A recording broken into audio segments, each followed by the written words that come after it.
Hello BookTube, I'm Peg and welcome to my channel. Well, I'm declaring today the start of we call it Thanksgiving here in the U.S., holidays. It's my favorite holiday because there's lots of pumpkin pies and everything pumpkin, which we've actually had pumpkin for a month now since Halloween. But I'm declaring it a 5-day holiday which I call Turkey Day, and I'm going to be on here talking about Neo-Victorian books. Now, I had talked about what Neo-Victorian is a few videos ago, which I'll link at the bottom, but I have really kind of become interested in it, and it's perfect for this time of year, Gothic and etc. So anyway, first of all, I'm going to get to my TOME TOPPLE report. Now, my first on my TOME TOPPLE is a buddy read by Trollope called The Way We Live Now. This is one of the original artwork from it. And this was first suggested by Steve Donahue for his group, and I know he's probably reading it. There may be others. I hope so. If so, let me know. But I'm really enjoying this. Now, this was written near the end of his career after his famous series, the Barchester Chronicles and the Palliser books, which I've read both of those and really enjoyed them. And this has a little, not quite as cozy a tone. It's about, I would say, politics and things that are going on in London and actually the way they live now, all not in a good way.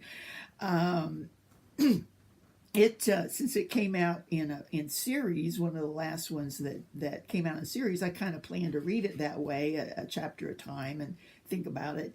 And I have to say, it started out with this great scene. There's a Mrs. Carberry who's a widow, and she has 2 grown children. The son, one of those never-do-well who spends all the money and leaves her in kind of dire circumstances. So she decides she's going to be a writer, and actually I guess has published a few what we would call genre novels, and make some extra money that way. So the first scene has her writing 3 different letters to 3 editors or book reviewers in different newspapers, kind of wheedling her way into asking them to give her a good book review so that she could sell more books. And it's just funny the way it's done, and she's going to be a great character, I think.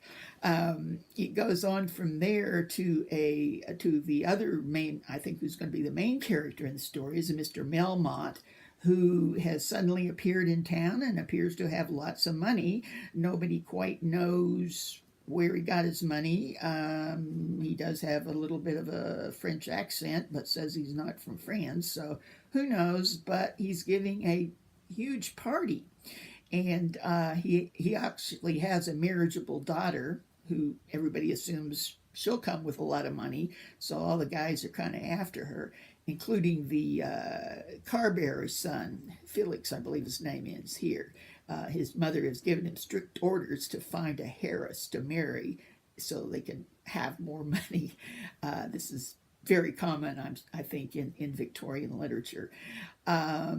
So anyway, there's a wonderful party scene. I love party scenes where you can tell a lot about who dances with who and how many times they dance with each other, and all the lady gossips are looking at exactly how close they're dancing, and we get to know both the son, Carberry, and Henrietta, his sister, quite well in this scene. So I'll be reading this just little parts at a time, so I'll be back to talk about this further. Okay, this is the only truly Victorian novel in my list on TOME TOPPLE, but it caused me to get interested in what is termed Neo-Victorian novels. Now, I made a whole video on that a couple days ago that I'll link below, where I talk at length about Neo-Victorian novels and exactly what they are, which is that they're written in modern times, but they take place in Victorian times. And this seems to be quite a coming thing. Well, it's been for the last few decades, this craze for anything Victorian. and there's more and more books being written on it. Now, when I got interested in the novels, Victorian novels, Neo-Victorian, I found several lists on Goodreads and newspapers of best Neo-Victorian novels. So I have taken to collecting some of those from the library and some off my own shelves that I'll be talking about later. But the author of this book, the Quincunx, Charles Palliser, this book was listed on somebody else's list as one of the ones, but he himself wrote a review in The Guardian and listed 10 Neo-Victorian novels that he thought were great. So I've linked that below, but I thought I'd start with his own. Actually, this one is one of the ones that I probably was enjoying the least, and I think I might read it at a different time when I'm not so into a lot of different books. And it has so many characters. It does have a great Victorian setting, but there's one of those where it has so many characters and little tiny writing, and I just decided I would DNF it for now and maybe go to the ones he suggested, which weren't quite as tome-ish. But I do have other tomes I'm reading in the tome TOPPLE, but I'll be back talking about those later this weekend probably. So anyway, as of now, this one, I'm not going to get rid of it, but it's a DNF for now. Okay, now on to some of the ones that he suggested, which I got along with much better. First of all, we have Music of the Spheres by Elizabeth Redfern. And this takes place in London in it starts out in 1795, which is very early Victorian. And it has a great Dickensian, I would say, type atmosphere with showing the back alleys and what goes on there. And actually this... while this was at this date, there was a war going on between France and England. So it also has a lot to do with some spies and some strange astronomers group. I think that's where it got the spheres thing, and celestial mysteries, and also some secret codes and that type of thing. Also, it mentions unnatural passions that it's going to be getting into. So this one looks kind of interesting. Next we have This House is Haunted. Now, I got this one because I wanted to try another book by John Boyne. Now, John Boyne has just published this book here, The Heart's Invisible Furies, which a lot of people here on BookTube are reading and talking about.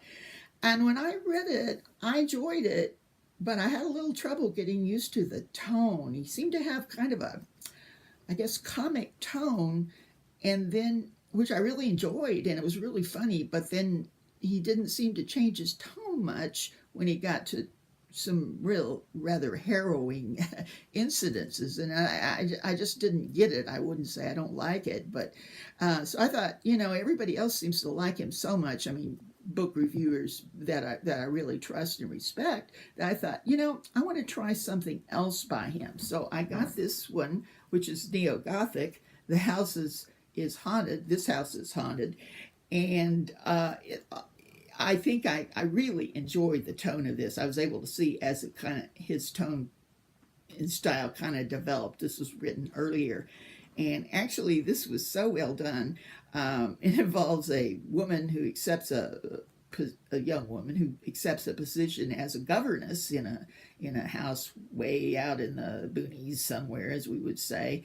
And when she gets there, nobody's there but the kids. There aren't any adults in attendance, and she can't really figure out what happened or where they all went.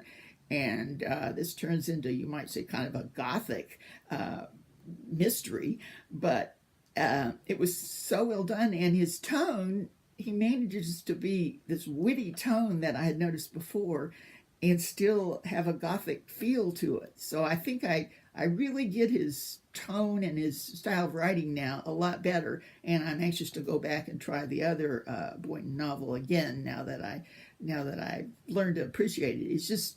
He's just really different, I think, to me. Okay, we have one last that was on the list as the best Neo-Victorian novels, and it's called The Asylum by John Harwood. Now, I will say asylums are always a big deal in Gothic and Victorian fiction.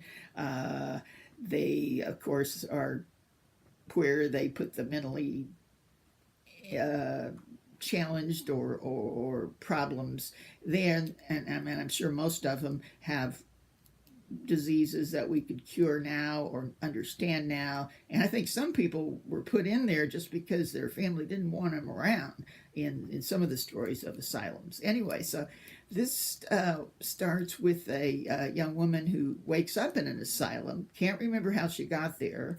Everything she remembers seems to prove untrue, and it's a whole mystery of what happened and what the situation is. There's some bad guys and good guys, and the asylum itself is this huge old hotel type house, and there's things going on, and they go through secret compartments, and this deals with family secrets and secret wills, and it's definitely, I would say, kind of a Victorian Gothic type mystery. So anyway, that's how I'm doing for now. I'll be back soon with some more of my Tome Topple report and some more Neo-Victorian novels that I've found. Okay, bye.